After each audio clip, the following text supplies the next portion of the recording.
Boa noite. Vamos estar iniciando mais um culto ao nosso Deus. Os irmãos que puderem, gostaria de iniciar o culto lendo Judas, capítulo 1, versículo 1 e 2.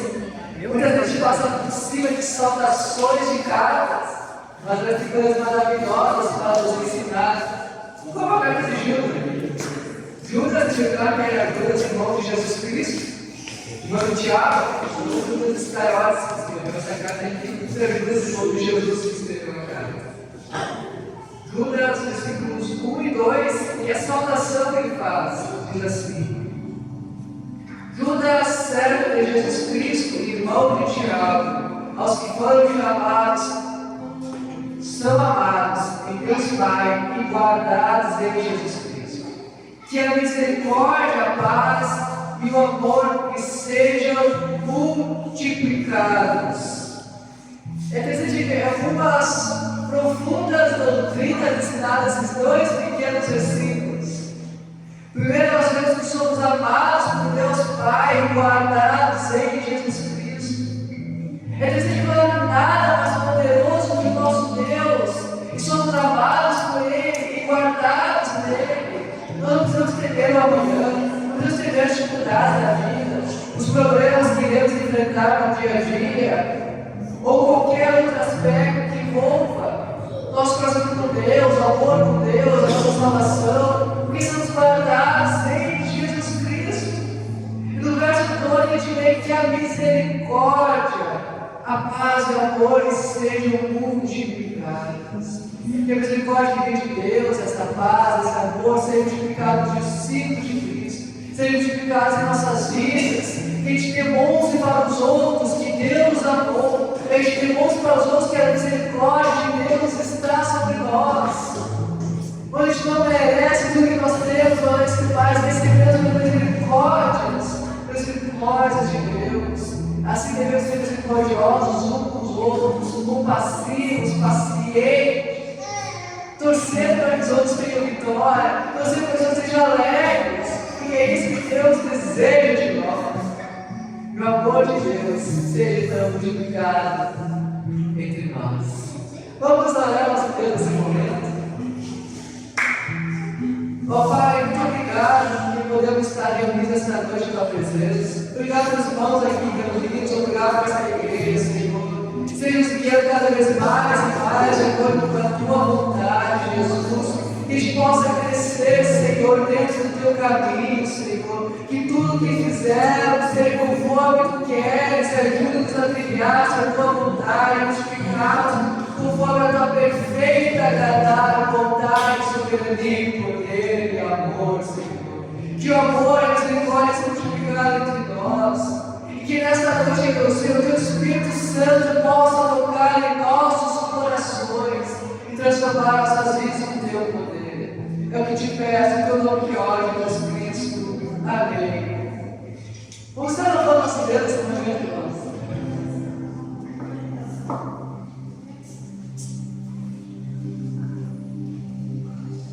Eu queria convidar que pudesse estar de pé, aqui na frente nós estamos conduzindo louvor e cantando, mas na realidade que deve adorar o Senhor com alta voz somos todos nós.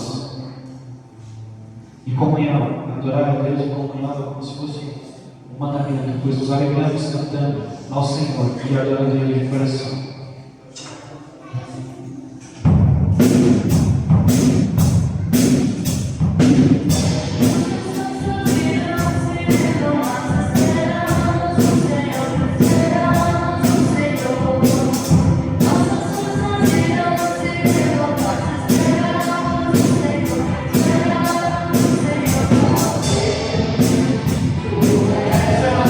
Oh,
protege, que nos livra. Que a nossa fé siga firmada em tudo isso que Deus está fazendo por cada um de nós. Quando entregamos o nosso coração, creia. Ele é bom a todo tempo, a todo tempo. Ele é sempre. Glória a Deus.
Amém? Deus pode aceitar. Glória a Deus.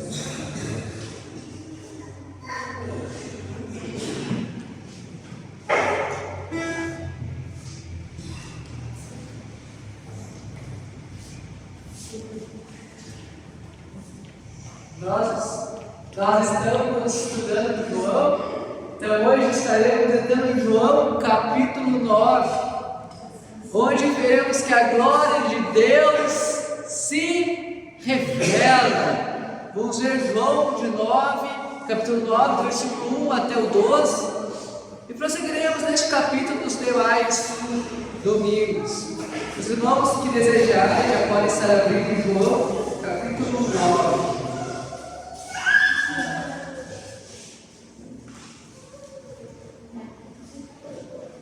Relembrando o capítulo 8 que nós terminamos de estudar, nós temos encontros de Jesus com a mulher pega no adultério, da qual Jesus perdoa, que a mulher diz, vai, não peques mais. Depois Jesus vai, está no contexto da festa da tabernáculos ali, onde está ensinando e tem debate com os judeus ali, na festa dos tabernáculos, onde Jesus revela a sua autoridade, falando que ele é a luz do mundo, que ele é filho de Deus, ao mesmo tempo sendo o próprio Deus.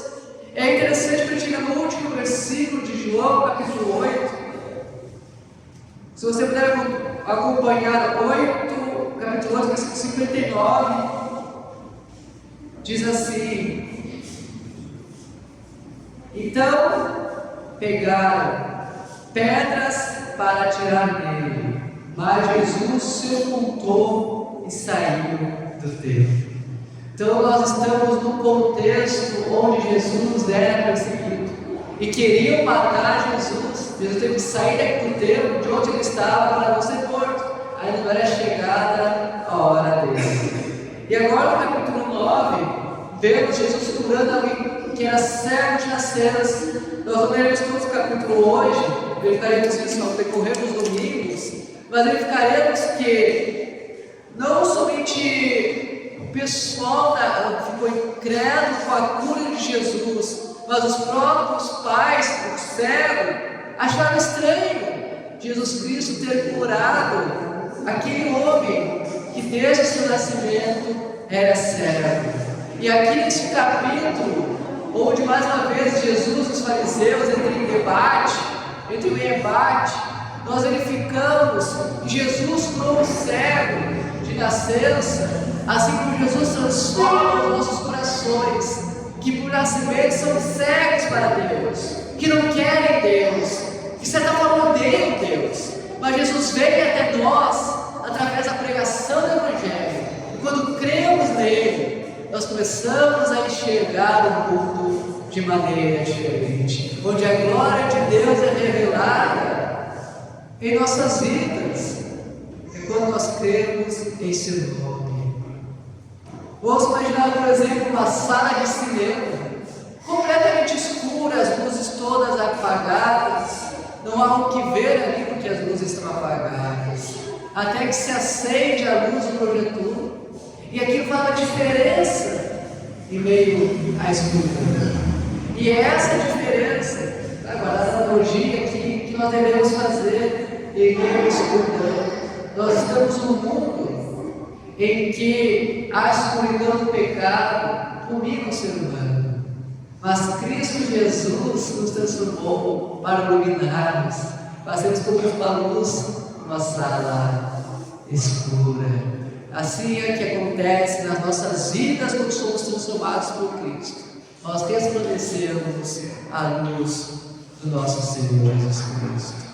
E é exatamente nesse encontro de Cristo aqui com o cego de nascença em João 9, onde o homem não havia enxergado ainda, havia escuridão literal nos olhos dele, mas a principal transformação que Jesus faz é trazer luz para o coração daquele homem e do nosso coração também. Então esse milagre de Cristo não fala apenas de olhos que começam a se enxergar. Aliás, isso é algo secundário, quando percebemos que Deus traz a verdadeira luz e a sua salvação para nós. E a grande pergunta daquele século primeiro, que ecoa para nós hoje também, é se nós conseguimos enxergar a vida na perspectiva que Cristo nos deu.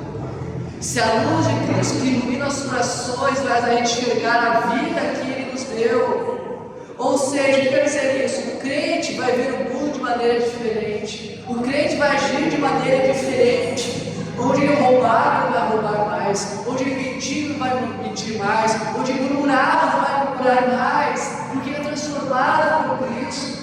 E se Deus de fato abrir nossos olhos espirituais, se de fato nascemos de novo, essa transformação deve existir em nossas vidas. Vamos ler então João 9, de 1 até 12, para refletirmos sobre isso, sobre a glória de Deus revelada, se estamos vivendo de acordo com essa transformação que Cristo nos dá. João 9, a partir do versículo 1, diz assim: enquanto Jesus caminhava, viu um homem cego de nascença, e os seus discípulos perguntaram: mestre, quem pecou para que esse homem nascesse cego? Ele ou os pais dele? Jesus respondeu: nem ele pecou, nem os pais dele, mas isso aconteceu para que nele se manifestassem as obras de Deus. É necessário que façamos as obras daquele que me enviou, enquanto é dia. A noite vem quando ninguém pode trabalhar. Enquanto estou no mundo, sou a luz do mundo. Jesus cuspiu na terra, fez a lama com a saliva, e com a lama untou os olhos do cego. Você colocou a lama nos olhos do cego. Então disse ao cego: vá lavar-se o sangue do tanque de Siloé. Siloé quer dizer enviar. O cego foi, lavou-se e voltou vendo. Então os vizinhos que antes o conheciam de vista como mendigo perguntaram: não é este que ficava sentado pedindo esmolas? Os de cima é ele. Outros não, mas se parece com ele. O homem dizia: sou eu. Então lhe perguntaram: como foram abertos seus olhos? Ele respondeu: o homem chamado Jesus fez lama, passou nos meus olhos e disse: vá ao tanque de Siloé e lava-se. Então fui, lavei-me e estou vendo. E eles perguntaram onde ele está. Respondeu: não sei. Até aqui, neste momento, vamos orar ao nosso Deus. Pai, muito obrigado por estarmos reunidos aqui nesta noite. Pai, obrigado pela tua glória que se revelou na vida de cada um que está aqui, Jesus. Muito obrigado pela transformação que tu fazes em nós. Senhor, eu sei que a gente não merece essas coisas, nós não sabemos, nós agradecemos neste momento pelas tuas maravilhosas bênçãos. E trabalha em nós para sermos mais agradecidos e identificados, Senhor, como tu tem nos abençoado. Eu te peço que neste momento, Senhor, trabalhe em minha vida para pregar o teu Evangelho, Senhor Jesus Cristo. Tu conheces a minha vida, conheces as limitações. Pai, Senhor, me use nesse momento, Senhor, para que a tua verdadeira palavra seja pregada nessa noite. E tudo que eu disser, que seja o que tu queiras que seja dito esta noite, e trabalhe em nossos corações, Senhor. Transforme nossas vidas. É que eu te peço, Senhor. Teu nome que eu oro, já te louvo e agradeço. Em nome de Cristo Jesus. Amém. Amém, irmãos. Então, como eu falei, nós temos narrativa aqui de Jesus curando o cego de nascença. Mas o ensino principal que nós vemos aqui é Jesus curando o nosso coração. Deus revela a sua glória de diferentes maneiras. E verificamos aqui que Deus é glorificado através da dor. Eu vou ler com os irmãos os versículos, a partir de 1 até o versículo 5, diz assim: enquanto Jesus caminhava, viu um homem cego de nascença, e os seus discípulos perguntaram: mestre, quem pecou para este homem nascer cego, ele ou os pais dele? Jesus respondeu: nem ele pecou, nem os pais dele, mas isso aconteceu para que nele se manifestassem as obras de Deus. Necessário que façamos as obras daquele que me enviou, enquanto é dia, a noite vem, quando ninguém pode trabalhar. Enquanto estou no mundo, sou a luz do mundo.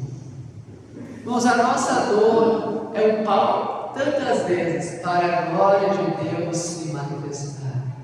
Muitas vezes nós não entendemos o sofrimento, nós entendemos porque coisas ruins acontecem, até existe porque coisas ruins acontecem com pessoas boas, mas Deus tem um propósito em tudo, é eterna dor. Isso é claro nesta narrativa aqui, quando aquele homem nasceu cego. Jesus disse: isto é para a minha glória, isto é para a glória de Deus. A dor é o palco que Deus trabalha para se revelar de maneira maravilhosa, que de outra maneira talvez ele não fosse visto pelas pessoas. Os discípulos aqui viram a cegueira apenas como um resultado de cura. É interessante que eles falam: quem pecou foi ele ou o pai dele. Eles chegam a pensar, quem estava ali ao redor daquele homem, que ele seria capaz de ter pecado no ventre da mãe por ter nascido cego. Jesus disse: nada disso, vocês estão enganados. Não tem a ver com o pecado essa cegueira, tem a ver com a revelação da glória de Deus através deste homem. É claro que o pecado traz consequências. Eu não estou minimizando o pecado aqui. mas atribuímos as dores, doenças e males de uma geral sempre ao pecado, é um erro, porque como vemos aqui, pelo menos para a glória de Deus, é um dos motivos em que Deus traz dor e traz sofrimento ao ser humano. Por mais paradoxal que seja, eu utilizo o sofrimento para o bem maior. A dor, o pecado, ser cego de acesso, ou seja o que for, não era algo que deveria fazer parte da sociedade, mas começou a fazer parte a partir do momento que Adão e Eva pecaram. E ele, fazendo parte da humanidade, Jesus utiliza para que o nome dele seja honrado e glorificado, através da dor que é inerente ao mundo em que nós vivemos. E esta é uma lição preciosa. Muitas vezes olhamos ao nosso redor, olhamos para as dores que afligem a nossa vida com a pergunta: Deus, por que isso veio acontecer comigo? Nós devemos perguntar: para que isso veio acontecer comigo? Porque por tudo e tudo Deus tem um propósito, até no sofrimento humano. Talvez ele te perguntasse: por que não eu? Se todos sofrem, por que eu não sofreria? Se o próprio Cristo sofreu, por que eu não sofreria? Há um propósito em todas as coisas. E nós devemos ser devagar em querer respostas rápidas para os sofrimentos, querer respostas rápidas para problemas que sobrevêm. Muitas vezes as pessoas dizem: tu está em pecado, por isso está sofrendo. Tu fez escolhas erradas, por isso está sofrendo. Foi teu pai ou alguém que te criado mal, por isso está desse jeito, e por aí vai. As pessoas procuram mais explicações rápidas, muitas vezes com boas intenções, mas por não pedir discernimento a Deus, por não pedir sabedoria a Deus e dar alguma resposta. Estou te dando resposta. O silêncio é precioso. Muitas vezes é melhor não ter respostas do que dar respostas erradas. E nós vemos aqui que naquele momento as pessoas ao redor de Jesus e do servo curado só tinham respostas erradas. Ninguém pedia que aquela dor era para a glória de Deus. A gente pode pensar também, a gente pode refletir a respeito de uma cicatriz que está em nós. Uma cicatriz que pode ser uma lembrança de dor, algo doloroso, mas também pode ser um sinal de vitória, porque as nossas dores e sofrimentos testemunham daquilo que Deus fez em nós. Talvez alguma doença que você tenha seja um testemunho da vitória que Deus te deu, que você está vivo aqui hoje. Talvez no seu ano passado, quantos problemas eu tinha, mas mesmo assim Deus me trouxe aqui hoje. Quantos livramentos Ele me deu, como Ele cuidou de mim. Eu não tinha perspectiva de vida, de futuro, mas Deus me deu uma nova vida. Cicatrizes que podíamos olhar como dores, devemos olhar como vitórias que Deus nos deu. Sejam dores familiares, traumas. Se nós vencemos, é para a glória de Deus. Isso deve trazer alegria, porque demonstra o poder de Deus agindo na nossa vida. Então, ao contemplarmos o nosso passado, não olhemos com dor, mas olhemos com a alegria que Deus nos deu a vitória em meio à dor, em meio à guerra, muitas vezes. Quando alguém sobrevive a algum acidente, mostra a sua cicatriz, mostra o resultado do acidente, o seu machucado em seu testemunho de superação, de vida. Creio que os irmãos sabem aqui que eu e a Esther se acidentamos uma vez de carro, vindo para cá de Pelotas, e o médico falou que a chance dela ter ficado paralítica era muito grande, e Deus nos livrou disso. Havia chance de morte, e Deus nos livrou. Deus sarou, ficou a cicatriz, a Esther fez cirurgia, mas o que vale é a vitória que Deus deu. Não importa a dor, não importa o sofrimento. Ele nos deu vitória em seu testemunho do poder de Deus que guardou nós. O pneu do carro estourou no exato momento que podia ter estourado.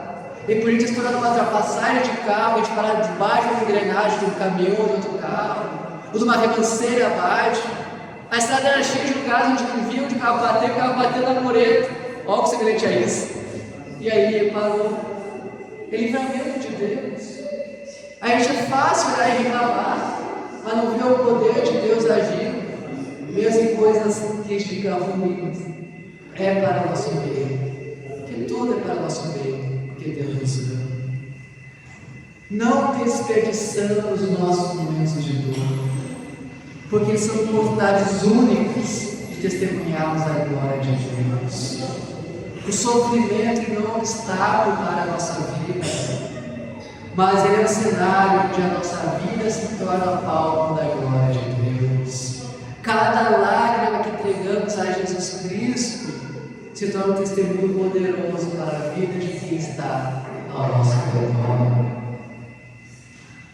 Creio que todos aqui têm sofrimentos, dores para relembrar, lágrimas que já caíram. Mas olhe para o seu passado e veja tudo que Deus fez por ti. Ao invés de olhar para o passado e murmurar, reclamar e trazer dor, veja que isso te usou como trampolim para chegar até hoje aqui. E que possamos juntos glorificar a sua vida e podemos estar em comunhão com Deus nesta noite. E do sofrimento que nos sobrevém, transformado em palco para a glória de Deus, passamos para agora a nova vida, quando Deus abriu os nossos olhos e nos transformou. Outra maneira que Deus revela a sua glória é através de milagres. Vou ler o verso 6 e 7 aqui, que diz assim: depois de dizer isso, Jesus cuspiu na terra, fez lama com a saliva, e com a lama untou os olhos do cego. Então disse ao cego: vá lavar-se no tanque de Siloé. Siloé quer dizer enviado. O cego foi, lavou-se e voltou vendo. Jesus age de maneira inesperada aqui. Ele vai e coloca barro nos olhos dele, manda ele se lavar. Aqui nos remete a ideia de Gênesis 3, Gênesis 1, para dizer.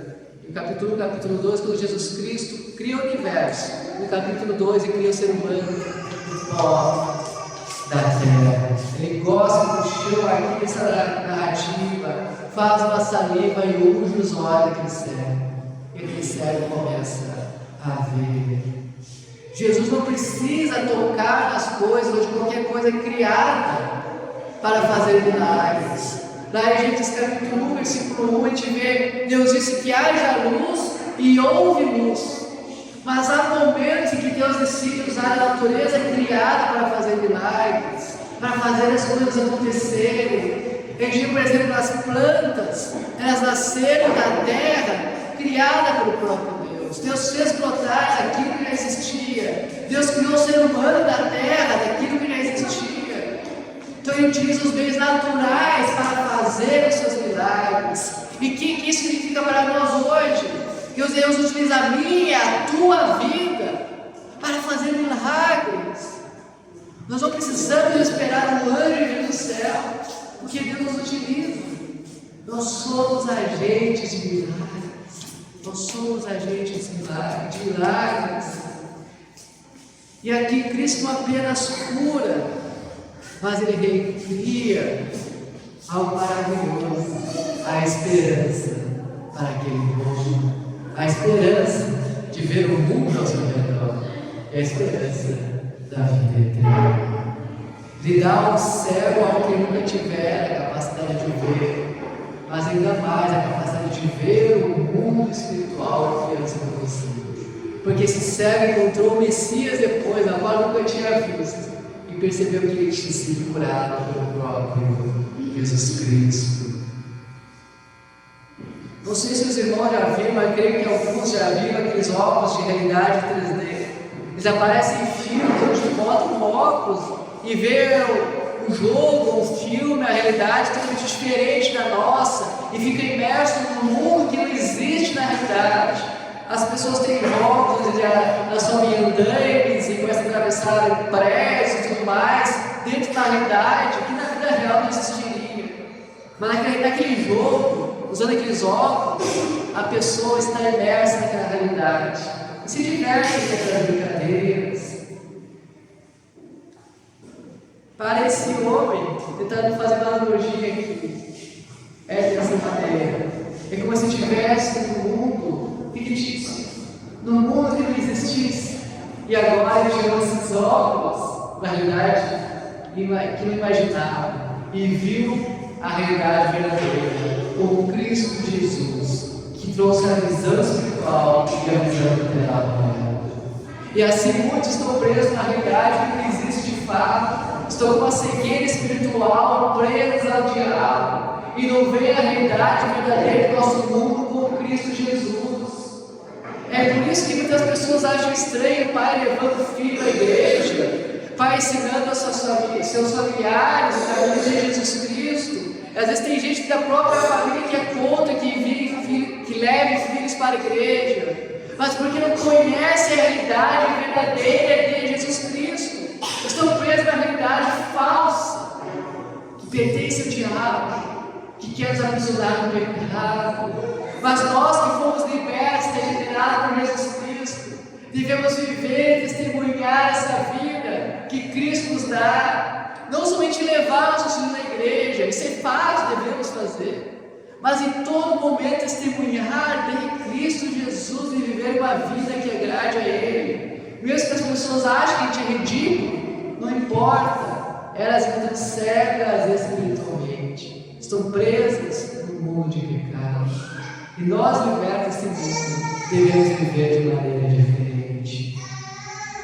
Vamos, o milagre, ele nasce de uma situação impossível. O homem que era cego de nascença, não havia mais esperança na sua condição, ainda mais naquela época, antigamente, assim que temos hoje. Não havia esperança, e Jesus age na vida dele, justamente onde ninguém mais poderia agir. Isso mostra que os milagres não têm propósito de exaltar o ser humano. Os milagres têm propósito de exaltar a mim ou a sua vida. Ele veio exaltar a Deus, a Jesus Cristo, é para a glória de Deus. Onde a ciência, onde a lógica, onde o raciocínio humano não consegue alcançar, Deus manifesta a sua glória. O milagre revela também o poder e a autoridade que só Jesus Cristo possui. A forma como Jesus realiza esse milagre mostra a autoridade que ele tem e o poder que ele tem. Como eu falei, Jesus faz o que ele quiser, pode criar do nada, ou pode criar algo já que existe. Ele utiliza uma lâmpada para fazer esse milagre. Quem diria que uma lâmpada podia curar alguém é porque o poder de Jesus operando ali. Assim como Jesus opera todos os dias e faz milagres todos os dias em nossas vidas. E o milagre gera testemunho e glorificação a Deus. O homem que nós lemos, ele volta enxergando, volta vendo que nós vemos as coisas, e a partir desse momento se torna uma testemunha viva da glória de Deus. A comunidade foi impactada por essa transformação, e a cura abre espaço para que o nome de Jesus Cristo seja exaltado. Os milagres não têm como fim último apenas nos curar, nos libertar, seja o que for. O fim último é a glória do próprio Deus. As coisas não tratam simplesmente sobre nós. É claro que Jesus nos ama, Jesus quer o nosso bem, Jesus nos cura das mais diversas maneiras, mas em distância é tudo para Ele. A nossa vida é para Deus. Talvez você que está aqui essa noite esteja vendo uma situação na qual você deve sair. Alguma situação em que não há soluções aparentes. Mas lembre-se, através dessa história, Deus é especialista em tornar situações insolúveis em milagres. Então coloque a sua vida diante de Deus, porque Deus tem o poder de operar um milagre em sua vida. E quando Deus realiza algo em sua vida, testemunho de Jesus Cristo. Use esse milagre para levar pessoas para Jesus Cristo. Cada milagre, cada livramento, cada dor e sofrimento é para usarmos para a glória de Deus. E mais do que simplesmente buscar milagres, devemos buscar ao nosso Deus. É claro que levamos diante de Deus nossos pedidos de milagres. É claro que levamos diante de Deus nossos pedidos de curas, seja área espiritual, financeira, física, não importa. Devemos levar a Deus. Mas acima de tudo, devemos buscar a Deus na nossa vida, entregue a Ele. Quando Cristo Jesus abre nossos olhos, Ele muda a nossa forma de enxergar o mundo. Antes onde a gente via dor, onde a gente via limitação, onde a gente via sofrimento, rancor e ira, agora a gente deve viver o propósito e graça de uma nova criação, de uma nova vida que Cristo nos deu. Ele não simplesmente não nos cura. Ele pode nos curar simplesmente se Ele quisesse, não fazer apenas mais nada depois disso, mas Ele nos transforma por completo. Não é uma transformação pequena que faz a nossa vida por completo. Mas é incrível como às vezes as pessoas parecem que criam um Deus fraco. Porque se Deus transformou alguém, se Deus salvou alguém, não tem como essa pessoa não ser mudada por Deus. Às vezes as pessoas vivem totalmente longe de Deus, dizem: eu sou salvo por Cristo Jesus, eu creio em Cristo Jesus, Ele é meu Senhor e Salvador. Mas é mentira. Porque se fosse de fato Senhor e Salvador, a pessoa buscaria viver uma vida diferente. Se ela não quer uma vida diferente do pecado, é porque Jesus não transformou a vida dele. Ou Jesus seria fraco e incapaz de salvar alguém que disse que foi salvo por Ele. Quem é transformado por Jesus vai mudar de vida, obrigatoriamente. Nós temos uma outra maneira aqui, pela qual Deus é revelado, pela qual a glória de Deus é revelada, é que Deus é glorificado no testemunho, no nosso viver. Vou ler os 8 ao 12 novamente, em João 9. João 9, a partir do versículo 8, diz assim: uns diziam: é Ele, no caso que foi curado. Outros: não, mas se parece com Ele. O homem dizia: sou eu. Então lhe perguntaram: como foram abertos seus olhos?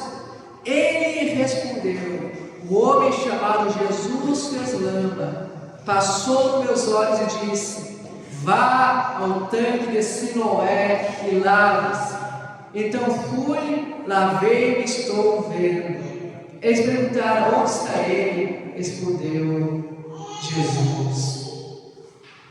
Os homens, as pessoas ao redor, estavam acostumados a ver aquele cego pedir esmolas, aquele cego mendigando, porque é isso que sobrava para ele. Ele não tinha futuro na sociedade. Agora via um milagre, só Jesus Cristo pode operar. Os vizinhos incrédulos diziam: é Ele. Credo, outros diziam: não, mas se parece com Ele. E o interessante é que esse homem tinha convicção: sou eu que fui curado. Mas quando Deus nos cura, devemos ter convicção que foi Jesus Cristo que nos curou.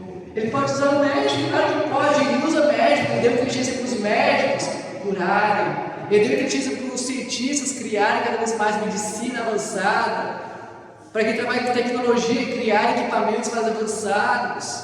Mas é Deus operando através desses meios. Então devemos ter convicção que é Deus agindo em nossas vidas sempre e sempre.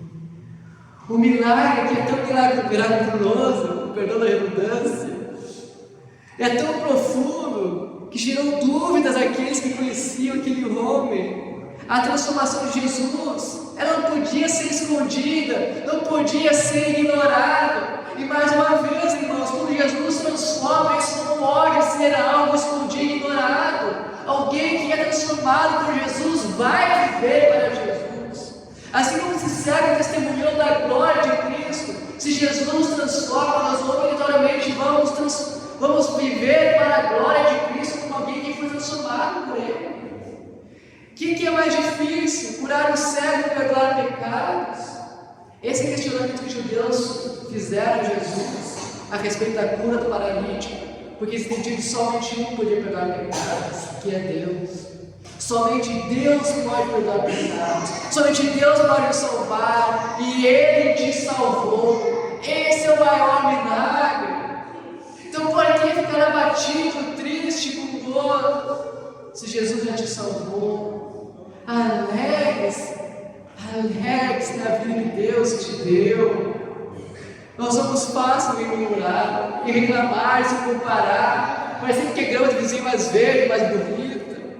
Mas olha para tantas bênçãos que Deus te deu. Você não sabe os problemas que o vizinho está passando, não sabe o que ele enfrenta na família dele, na mente dele, as dores dele.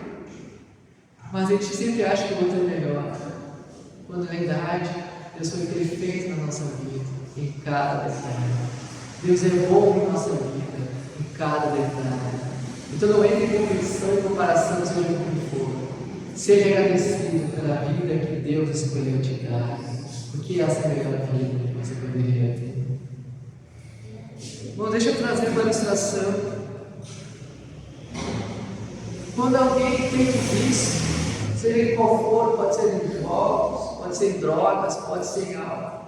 Quando o vício é tão destrutivo assim, a pessoa fica revoltada, fica destruída de fato, e depois ele passa a viver uma nova vida, ele se livra desse vício. Muitos ficam incrédulos, essa é a mesma pessoa que é viciada em drogas, essa é a mesma pessoa que é viciada em álcool, e por aí vai. Eu já vi disso. Aí em Brotas a gente trabalhava com dependentes químicos, e muitas vezes quem se livrava da dependência química, as pessoas não acreditavam em mudada de vida. Mas quem muda é Jesus Cristo, quem trabalha é Jesus Cristo. A dúvida do nosso coração, a certeza é de Deus. A mudança é tão radical que torna algo inimaginável muitas vezes, mas é porque Deus operando naquilo que é improvável, ou considerado impossível muitas vezes. E assim foi com esse cego aqui. Deus não nos salva apenas para o nosso benefício, mas para que a glória dele seja revelada ao mundo. O testemunho desse rapaz que era cego aqui em João 9 foi exatamente isso, uma faísca missionária. Soou o fogo do testemunho de Jesus Cristo para todos aqueles, ao ponto de chegar até nós hoje, e transformar o mundo através da cura desse cego. Através de 2000 anos, ainda falamos dessa história. Uma faísca que muda o mundo. E essa faísca pode ser eu, pode ser você. Nós podemos transformar o mundo ao nosso redor, se de fato vivemos para Cristo Jesus. O mundo não precisa de cristãos perfeitos. Nós temos erros, todos temos erros, mas ele precisa de vidas realmente transformadas.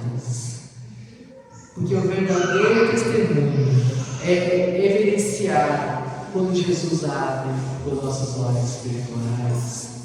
Testemunho não é algo opcional, é algo obrigatório.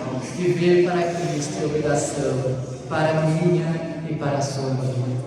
Quando Cristo nos transforma, não precisamos inventar grandes discursos, não precisamos ser os melhores oradores, com essas melhores técnicas para falar. Nossa vida fala por si só, se de fato Cristo nos salvou. E aqui depois de ver como a glória de Deus se revela na dor, na nova vida, no testemunho desse homem, precisamos olhar para nós mesmos e responder ao chamado que Deus nos faz. A nossa vida de fato está glorificando a Deus? Você de fato foi transformado por Deus? E se foi transformado, o quão grande e poderoso tem sido o teu testemunho? O quanto você tem sido fiel e dedicado a Deus em todas as áreas da sua vida? Financeira, espiritual, saúde. Dedique a Deus tudo.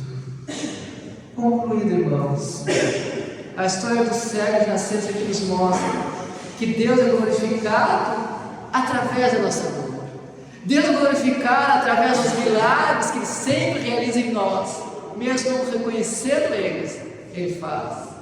Deus é glorificado no testemunho que nós damos ao mundo. O milagre de Jesus Cristo operou aquilo que foi apenas físico, mas Ele é espiritual também.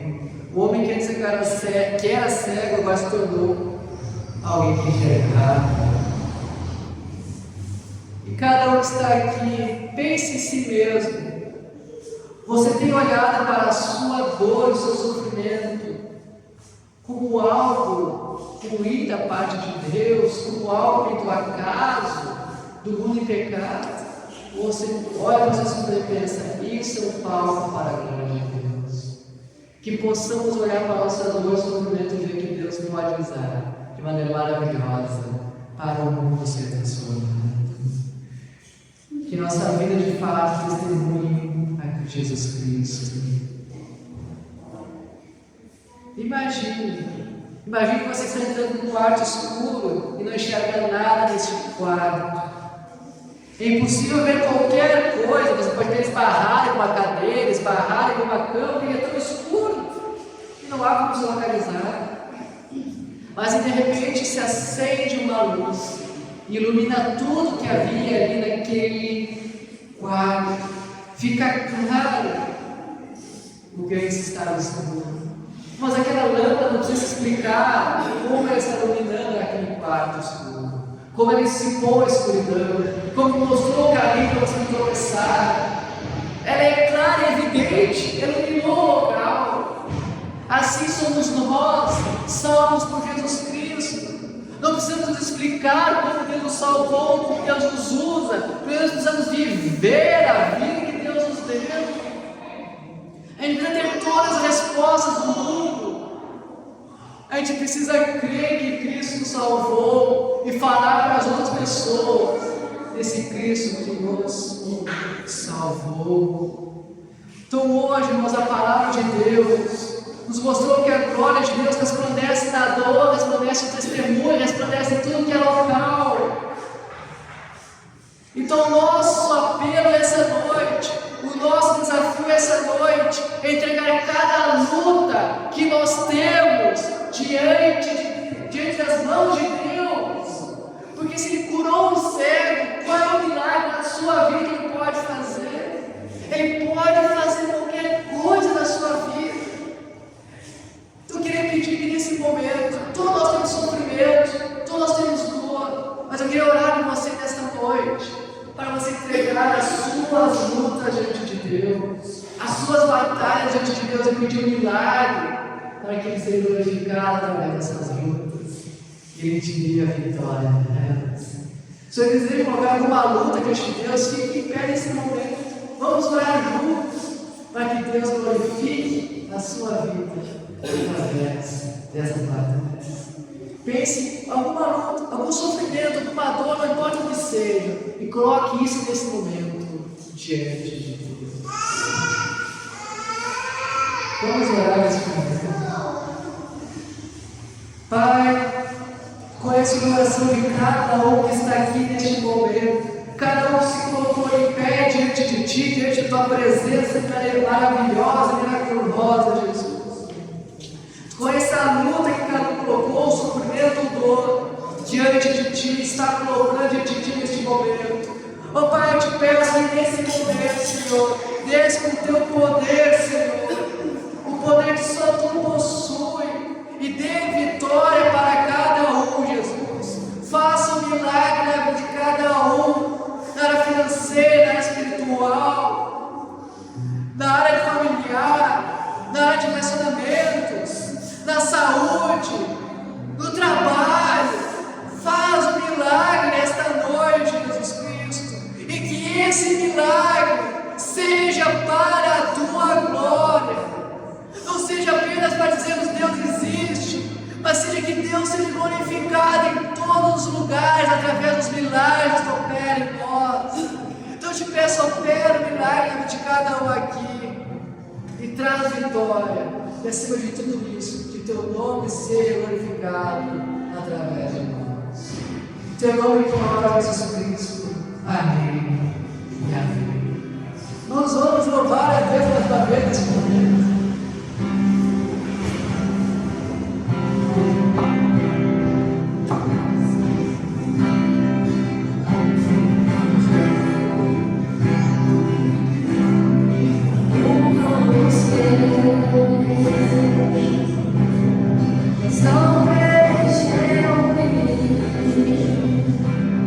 Canções tão vazias, tesouros perdidos, se consumam. Então você vê e trouxe pra perto, e todo desejo é satisfeito em seu amor. Ah,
das testemunhas.